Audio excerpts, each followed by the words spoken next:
Nós, essa semana, apesar do mês inteiro ser dedicado, e deveria ser dedicado todos os dias a todos, né?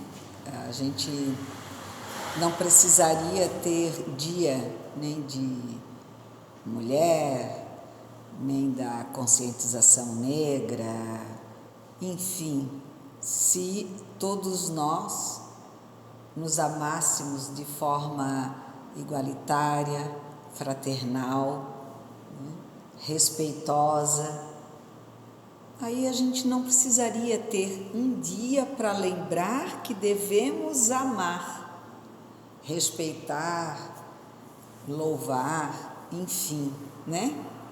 Mas, como as coisas ainda estão em processo de melhoria, esse mês nos cabe então lembrar da mulher. Dia 8 é o Dia Internacional, né, da Mulher, e essa semana as palestras que eu dei foram todas relacionadas à mulher, então eu encerro nessa semana, hoje, sexta-feira, também falando sobre a mulher. Provavelmente aqui todos já devem ter ouvido falar no nome de Ivone do Amaral Pereira. Alguém nunca ouviu esse nome ou mais ou menos sabe só quem é? Nunca ouviu? Ótimo. Quer dizer, ótimo, desculpa. É porque há um tempo atrás eu também não conhecia. Eu já tinha ouvido o nome da pessoa, tal, mas nunca tinha conhecido realmente quem foi Ivone do Amaral Pereira. Chamada no meio espírita por Dona Ivone. Dona Ivone nasceu em 24 de dezembro de 1900, na Vila de Santa Teresa de Valença, hoje chamada Rio das Flores, no estado do Rio de Janeiro. Ela foi uma grande médium, escreveu cerca de 20 livros e teve um trabalho de dedicação muito grande à doutrina. Mas acredito que poucos sabem da vida dela, né? Agora, se eu falar, se alguém conhece o livro Memórias de um Suicida, praticamente todos, se não leram, mas em algum momento também ouviram alguém falar sobre esse livro. Por quê? Porque Memórias do Suicida é um livro que, segundo até Chico Xavier, tem a melhor descrição, né, sobre o suicídio, sobre o Vale dos Suicidas. Então, é uma obra muito completa e que foi escrita por essa nossa irmã. Claro que ela atribuiu a alguns espíritos, mas depois a gente vai chegar, né? Eu só quis falar sobre esse livro porque normalmente é o que liga Dona Ivone à família da doutrina espírita. Então, como eu vinha dizendo, ela foi uma criança que passou por muitas dificuldades. Quando ela tinha 29 dias de nascida, e só para constar, ela já nasceu numa família espírita. Seus pais eram espíritas, tá? ela com 29 dias de nascida, ela foi dada como morta, por afogamento, de tanto que ela tossiu, né? Aliás, por sufocação, né? Ela ficou sufocada e deram ela como morta. Foi preparado o velório, foi comprado o caixão, né? Tudo pronto, mas a mãe no seu coração não acreditava nisso. E durante a noite, em certo momento, ela, depois de muito ter orado, escutou o choro da menina. Na verdade, Ivone sofria de catalepsia, né, que é considerada a doença da morte, porque os batimentos cardíacos, eles baixam tanto, a pressão fica tão baixa que normalmente, ainda mais nos anos de 1900, os médicos não conseguiam, simplesmente pelo apalpar, sentir a vida, ou seja, a pulsação, né? E aí consideravam ela morta. Ela voltou e ela foi tendo uma vida sempre ligada a acontecimentos da mediunidade, porque quando ela tinha esses chamados ataques de catalepsia, ela se desvinculava do corpo físico e então tinha determinadas vivências fora dele, né? Aos 4 anos de idade, ela já se comunicava com os espíritos. E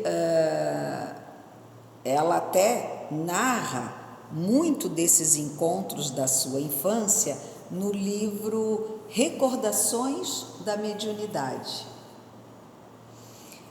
Também ela atribuía muito do seu conhecimento a 2 mentores que com ela seguiram muito tempo a viagem.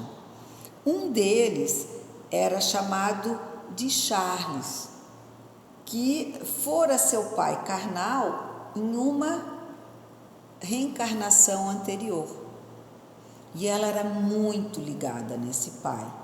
Portanto, como ela o via, ela ficava muito feliz e ele o acompanhou.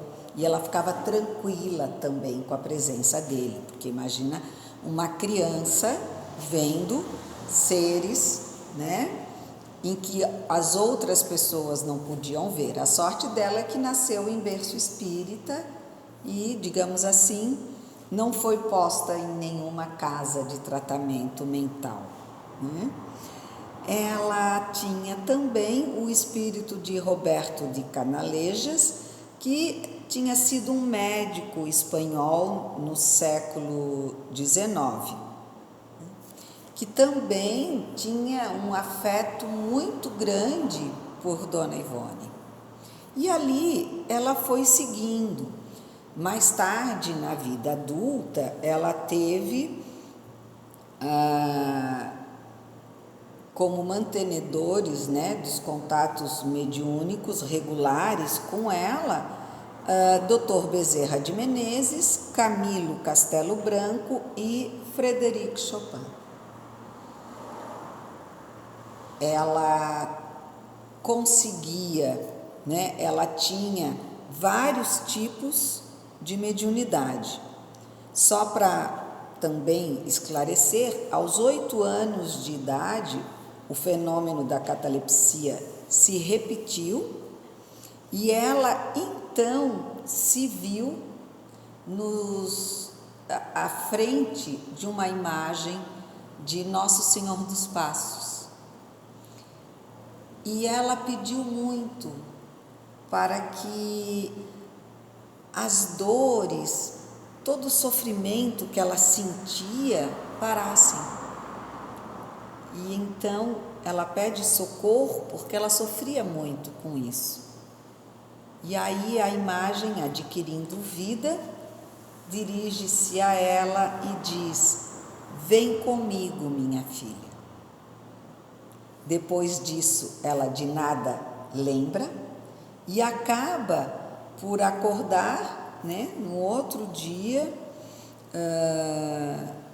sem lembrar de nada do que havia acontecido, assim, depois daquele encontro e de ela dar as mãos, então, para aquele ser, né? Ela foi uma criança muito infeliz porque ela não se encontrava na família carnal, ela não se achava ali. Para ela, o pai, os irmãos, que ela tinha mais 7 irmãos, se eu não me engano, ela não se encontrava. E para ela, eles eram meros estranhos. E ela tinha uma recordação muito forte da sua vida na Espanha, né? Quando Charles era seu pai. E ela sentia falta da casa dela na Espanha e não da onde ela estava. E isso fez dela uma criança sofrida, triste, deslocada, a ponto de ela até ir morar com a avó, porque ela vivia em embate, né, com as pessoas. Porém, quando ela fez 12 anos, o pai deu de presente a ela o Evangelho segundo o Espiritismo e o Livro dos Espíritos. Esses acompanharam ela pelo resto da vida e para ela a leitura repetida desses livros era como um bálsamo nas horas mais difíceis que ela passava. Falar de Dona Ivone não é só citar ela, mas é dizer que nós temos muitas representantes femininas, né, de elevação moral suficiente para ter recebido esses grandes mentores, né, e dividido a sua mediunidade para com todos, escolhendo também, como alguns outros médiuns, não se casar e se dedicar praticamente que inteiramente à doutrina e à mediunidade, ao trabalho mediúnico, né? A Dona Ivone, numa entrevista a Jorge Resini, em 1972, falando sobre a formação do meu caráter, foi feita pelo Dr. Bezerra, ela diz ao entrevistador. Então, imaginem, né, o grau de possibilidades que ela havia conquistado para ter esse apoio, essa presença que a educou e a fez elevar-se moralmente. Porém, há uma coisa interessante. Dona Ivone, na encarnação anterior, ela se suicida por afogamento. E como isso pesou-lhe muito, ela procurava sempre, naqueles anos, nos jornais e revistas da época, os obituários citavam: fulano de tal faleceu por suicídio. Hoje em dia a gente não usa mais, né, divulgar, a imprensa não divulga mais, porque acredita que quanto mais se divulga que está havendo suicídios, mais se causa entusiastas para cometê-lo. Porém, a gente já sabe através de estudos que pode a imprensa não divulgar, mas nós precisamos falar do suicídio. Não precisamos divulgar as pessoas que morrem, mas é essencial falarmos sobre o suicídio. Por quê? Porque as pessoas têm que aprender que o suicídio, ele também é fonte de uma fraqueza emocional e espiritual. E que só com muito esforço, com um trabalho constante, né, com dedicação à vida, é que nós podemos evitar muitos suicídios. E Dona Ivone, tendo passado por isso, ela costumava então, com esses obituários, rezar muito para cada um que ela ficava sabendo. Ela tinha o seu próprio livro, onde ela escrevia, o livro de preces, onde ela escrevia o nome de todos aqueles que ela ficava sabendo que se suicidavam.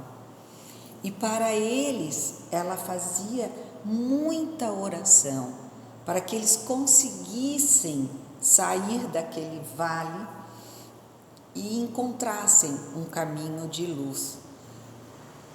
E ela, por conta disso, nos conta a história de que muitas vezes ela recebia a presença desses irmãos que, quando recuperados no plano espiritual, vinham agradecer a ela por toda a luz, por toda a oração, né, que foi de grande importância para que eles então seguissem um caminho, né, saindo do Vale dos Suicidas. Então, vejam o grau de sensibilidade dela, tendo sido uma suicida, né, tendo a consciência disso, trabalhar em prol dos suicidas. Provavelmente, um ato que a salvou de cometer novos suicídios, né? Por quê? Porque a partir dessa doação, ela recebia tantas energias positivas que, pelo menos no que eu pude ler e estudar, ela faleceu com 80 ou 90, 93, não, 83 anos. Ela faleceu em 1984, sem ter completado os 84 anos dela, né? E se dedicando inteiramente à causa dos suicidas. Tanto que, em um dos seus sonhos, que ela vai até o Vale do Suicida e tudo mais, o livro Memórias de um Suicida também tem a própria história dela, né? Por isso, e com tantas minúcias, esse livro foi escrito com muito carinho, porque ela tinha uma vivência da qual ela partilhou, né? E esclareceu a necessidade do conhecimento. A mediunidade dela, como eu já falei, era diversificada. Ela foi médium psicógrafa e receitista, né? Ela era assistida, então, por Bezerra de Menezes, como eu já falei, o Charles, que tinha sido seu pai, Roberto de Canalejas e Bentecourt Sampaio. Esses auxiliavam ela a fazer os receituários, né, homeopáticos. E ela também era médium de efeitos físicos, né, chegando até a realizar algumas sessões de materialização. Só que, na verdade, esse tipo de mediunidade nunca deixou ela muito à vontade, não tinha a preferência dela, né? Ela não se sentia à vontade. Então, o que ela gostava mais de fazer no campo da mediunidade era o desdobramento, incorporação e receituário homeopático.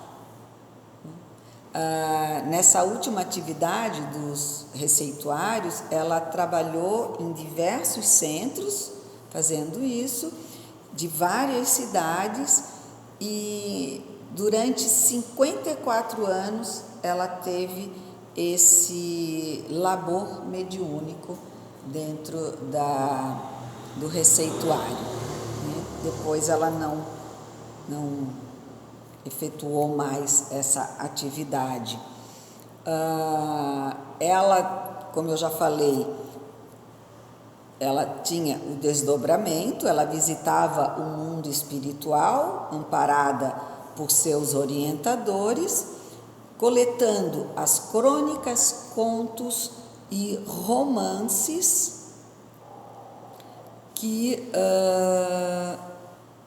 com os quais ela nos deleitou, né, com tanta coisa, com tanta informação. Como eu falei, foram em torno de 20 e poucos livros. É importante salientar também que a dona Ivone, então, serviu como médium de 1926 a 1980. Aí ela teve um acidente vascular cerebral que a impossibilitou da atividade mediúnica, mas sempre humilde, terna e vivaz, morava num casarão em Piedade, subúrbio do Rio de Janeiro, com uma irmã que era casada. Amália Pereira Lourenço também era espírita, né? Ela faleceu em 9 de março de 84, durante uma cirurgia que ela iria ser submetida, e o seu corpo foi sepultado no cemitério de Inhaúma, com 83 anos. É muito interessante a gente destacar que ela, apesar de um pouco esquecida na sua história e não nos seus escritos, ela foi homenageada em 1994, quando faziam 10 anos do seu desencarne, pela revista Reformador, uma extensa matéria em memória dela, de autoria de Augusto Marques de Freitas. E é muito lindo porque ali o articulista, resumiu o sentimento que os espíritas dedicam-lhe, dizendo assim: a vida, a obra de Ivone do Amaral Pereira ficarão gravadas para sempre no coração de todos nós e na história do Espiritismo. E eu falo isso porque creio que nós precisamos conhecer a nossa história, conhecer aqueles que auxiliaram e auxiliam até hoje em todo o conhecimento, né? Que nos conforta, que nos prepara. Então, nós temos, claro, que ter cuidado, né? De quem ouvir, de quem ler, né? Saber a fonte, mas divulgar principalmente, né? Pessoas como Chico, como Divaldo, como Bezerra, como Eurípides, mas como Dona Ivone, como Meimei e por aí afora. Nós temos grandes nomes, né? E grandes mulheres, desde o tempo do Evangelho, que foram mártires, que foram exemplo de força, de fé, de esperança, de certeza, e que continuaram por todos os séculos seguintes. Nós sempre tivemos presenças de grandes mulheres. E já que ainda nós estamos num momento que precisamos ter um dia, um mês, para lembrar que as mulheres também constroem a história, né? Eu resolvi finalizar a minha semana com essa história, com essa mulher, né? Que é muito conhecida por Memórias de um Suicida, que foi escrita em 1955 e que foi atribuída aos espíritos Camilo Castelo Branco e Leon Denis, que constitui-se num libelo contra o suicídio, descrevendo a sua primeira parte, os sofrimentos experimentados pelos que atentaram contra a própria vida. Na segunda e na terceira partes, focaliza os trabalhos de assistência e de preparação para uma nova encarnação. Essa obra, ela foi considerada um marco na bibliografia mediúnica brasileira e o melhor exame sobre o suicídio sob o ponto de vista doutrinário espírita. Então, vejam a grande importância dessa, né, que nos deixou há não tanto tempo atrás, né, mas que de certa forma não tem a sua história, o seu cabedal de contribuição tão colocado, né? Como exemplo também de uma pessoa que se entregou ao trabalho mediúnico, de apoio, de alicerce, de dedicação e principalmente de amor a todos, né? Sem discriminação. Ela simplesmente quis abraçar a todos nessa visão de dar o que ela poderia. E é isso que nós temos que aprender, independentemente, é claro, se vier de homens ou de mulheres. Que em breve possamos, né, nos olhar todos como iguais, sem precisarmos mais ter que ter dias estipulados para lembrarmos do valor dos nossos irmãos ou irmãs, né? Incluindo ali pais, mães, profissionais. Se nós conseguirmos, e quando nós conseguirmos, amar ao próximo como a nós mesmos, nós não precisaremos dar a ninguém um dia especial, porque todos os dias serão especiais. E lembrando que quem dá normalmente recebe em dobro esse amor. A minha gratidão a todos e o desejo de que, através desse exemplo da nossa querida Dona Ivone, possamos seguir com mais desprendimento e mais respeito aos irmãos que infelizmente caem ainda nas garras do suicídio, e orar ao exemplo dela por cada um deles para que encontrem o seu caminho. Obrigada a todos e boa noite.